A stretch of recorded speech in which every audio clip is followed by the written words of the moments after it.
Ha combattuto tra la vita e la morte per 5 giorni nel reparto di terapia intensiva dell'ospedale Cafoncello. Il cuore di Adam Svizzera, 25 anni, ha cessato di battere nelle scorse ore. Il dolore della famiglia e dell'intera comunità di Alano di Piave nel Basso Feltrino dove il giovane viveva.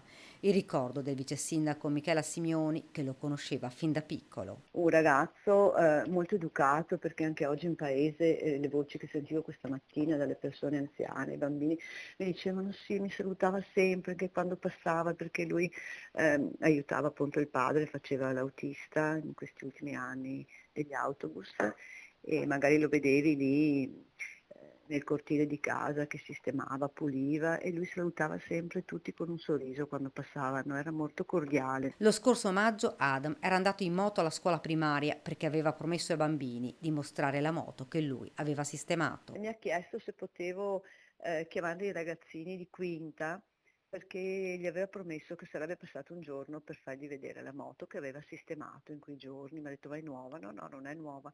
E quindi ho chiamato questi ragazzini, sono stati lì un pezzo a parlare di pistoni, tempi, quattro tempi, queste cose, che anzi gli ho fatto la battuta: Adam, potresti venire a fare una lezione tu in classe, dal momento che sono più attenti a te che non a noi insegnanti. Maestra, sì, potrei venire, ecco. Una tragedia che ha scosso tutti. Il gravissimo incidente è accaduto lungo la Feltrina a Montebelluna. Il giovane in sella alla sua Kawasaki si è scontrato con un'auto, una Dacia condotta da un sessantenne. La procura di Treviso ha aperto un fascicolo per omicidio stradale. Secondo la ricostruzione, il giovane bellunese in sella alla moto stava percorrendo la Feltrina in direzione Treviso quando, all'altezza della Sala Slota a Montebelluna, l'auto è sbucata da una stradina laterale e si è immessa sulla statale proprio nel momento in cui arrivava la moto. Lo schianto violentissimo, il fianco della vettura distrutto, a terra la due ruote.